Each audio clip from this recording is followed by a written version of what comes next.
Yo, un libro que publiqué sobre esto me lo presentó la persona que firmó la Declaración de Bolonia representando a España, que era el presidente de la Conferencia de Rectores.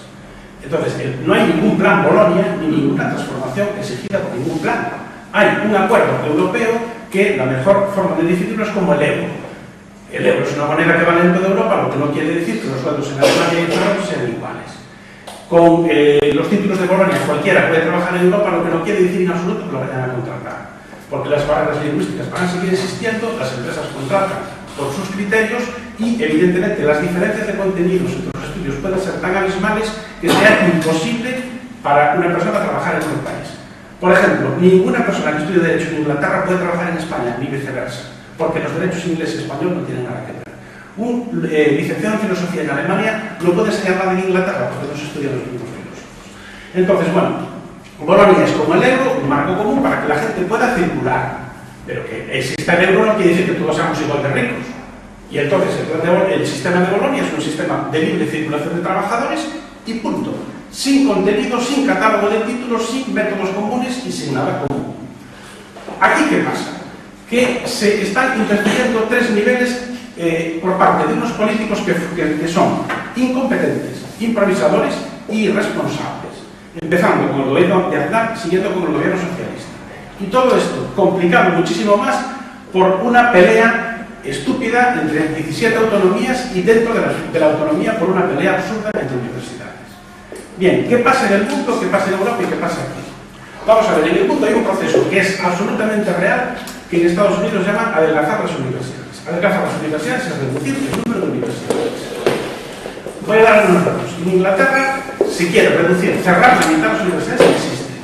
En Estados Unidos hay casi 2.000 universidades y se están cerrando las universidades enteras, despidiendo a todos los profesores en masa, sobre todo en humanidades.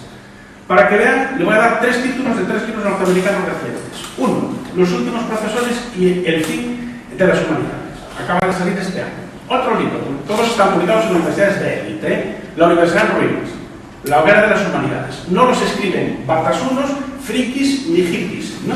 Los escriben catedráticos de las mejores universidades norteamericanas. Y analizan cosas muy serias, como por ejemplo, los últimos profesores, la desaparición de plazas de profesor fijo en las universidades y el pasar a todos los profesores ser contratados temporalmente, con lo cual se garantiza el control ideológico absoluto en los campos de las humanidades, la filosofía, el pensamiento político. Esto es un proceso real, en el mundo real, en el mundo en Norteamérica y en Estados Unidos. Este proceso, digo, en Estados Unidos es gravísimo. ¿Y por qué se explica? Se explica por 2 razones. Primero, porque las universidades ya no son importantes en la investigación, en casi ningún país del mundo. El 85% de la investigación en Alemania, más o menos en Estados Unidos y en Japón, lo realizan las empresas, no las universidades, ¿no?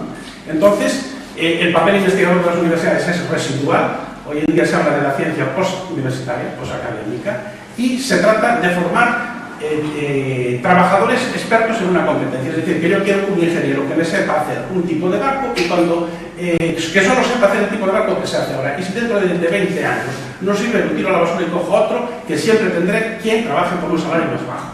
Esto no es un cuento, ni es radicalismo, ni ser antisistema. Estos son datos y son estadísticas. Hay un empobrecimiento real de los salarios de los profesores en el mundo norteamericano. Un empobrecimiento gravísimo. Y lo hay en España. En España hay ingenieros contratados a 1.000 euros. Ingenieros con una carrera, 2 másteres y 2 idiomas. Y eso se puede medir. Entonces, ¿qué pasa en el mundo? Que se quiere adelgazar la universidad, reducirla, ya digo, a la mitad, y sobre todo suprimir la mayor parte de las titulaciones relacionadas con las humanidades, las ciencias políticas, etcétera, etcétera, y dejar unas titulaciones muy limitadas. Esto es así en el mundo.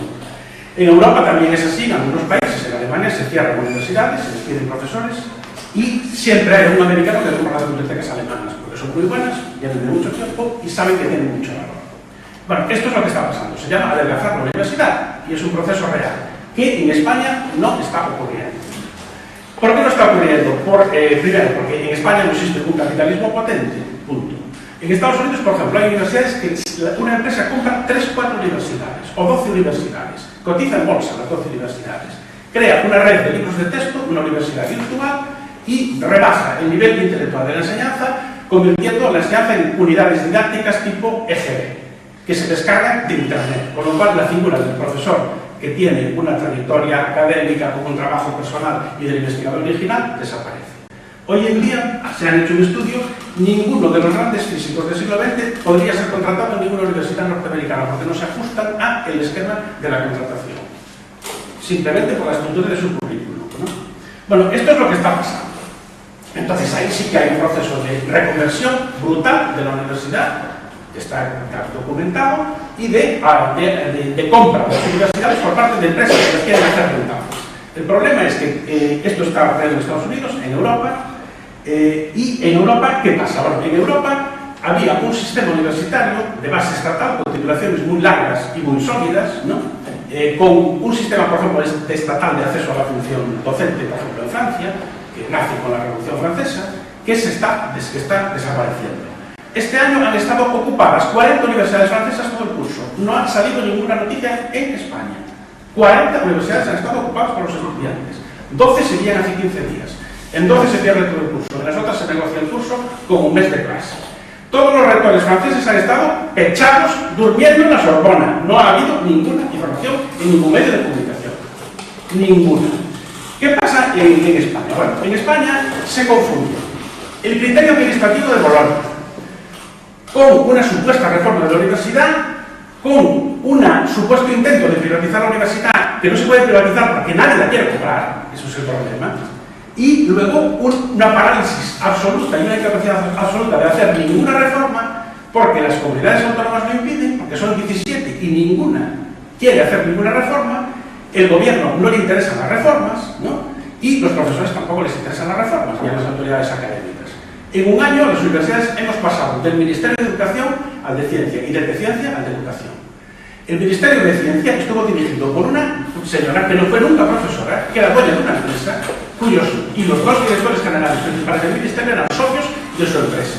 Su empresa es una farmacéutica de tercer nivel que trabaja para farmacéuticas internacionales, y no estoy haciendo un panfleto, sé de lo que estoy hablando, ¿no? Y tres, yo les llamo pastilleros, es decir, tres químicos de la industria farmacéutica se apoderan del Ministerio de Ciencia. Provocan un caos tan grande que le quitan el ministerio en 10 meses. Esto no ocurre en ningún país del mundo, en donde el presidente del gobierno no sabe en qué ministerio quiere que esté la universidad. Bueno, ¿qué pasó en España? Bueno, en España pasó lo siguiente. Se firma la Declaración de Bolonia y se predica lo siguiente: vamos a movernos todos por Europa. Bien, para movernos todos por Europa, ¿qué vamos a hacer? ¿Unificar los planes de estudio? No. Primero, con el gobierno de José María Aznar se hizo, de acuerdo con el sistema que hay, se hizo unos libros blancos con mucho dinero, que a mí me costó 8 o 10 millones de pesetas, para que cada carrera tuviera una estructura común, para que los estudiantes se pudiesen mover. Una vez que estaban hechos los diseños de todas las titulaciones con un tronco común, el gobierno de Zapatero decidió tirar todos los libros blancos a la basura y empezó una serie de improvisaciones absolutamente demenciales, que consistieron, primero, en suprimir el catálogo de titulaciones académicas en España. Cada universidad puede poner las que quiera, pero eso sí, controladas por una agencia estatal que fundó el PP con los siguientes criterios. El director de la agencia, que ganaba más que el presidente del gobierno, era compañero de departamento de la ministra de Educación, Pilar del Castillo. A su vez, ese señor tenía el gran mérito de tener un libro que se publicó a sí mismo sobre un tema de ciencia política relevantísimo, la Constitución del Uruguay. Bueno, eso se llama la ANECA, que es el organismo básico de control de las universidades. ¿Qué se hizo? Se carga el catálogo de títulos. ¿Por qué se carga el catálogo de títulos? Porque se montó tal pollo con los ingenieros en España. En la mayor parte de los países del mundo hay una carrera que se llama Ingeniería Civil, aquí hay 80. Entonces, como no sabían qué hacer con los ingenieros y con unas titulaciones, decidieron que cada universidad ponga lo que quiera, que luego en realidad no es lo que quiera. En el sistema de Bolonia se salvaron las titulaciones importantes en Europa, que son medicina, arquitectura, farmacia y veterinaria. Esas tienen plan de estudios europeo. Las demás pueden entrar en el más absoluto caos. Bueno, se suprime el catálogo de titulaciones, se empieza a improvisar contradiciéndose sistemáticamente de la manera siguiente. Intentaré ser muy breve. Primero se dice, el legado son 3 años. Si el legado son 3 años, van a sobrar profesores a manta. Entonces, el secretario de Estado de Universidades, se le ocurre lo siguiente. Bueno, el legado son 3 años, primero sí, después no. Después dijo 3 años y un curso común, copiado de Estados Unidos, que el curso común de Estados Unidos se llama COU, curso de orientación universitaria, que se hace en la universidad, entonces se estudia un curso general. El primer curso pues es como aquí, historia, filosofía, etc.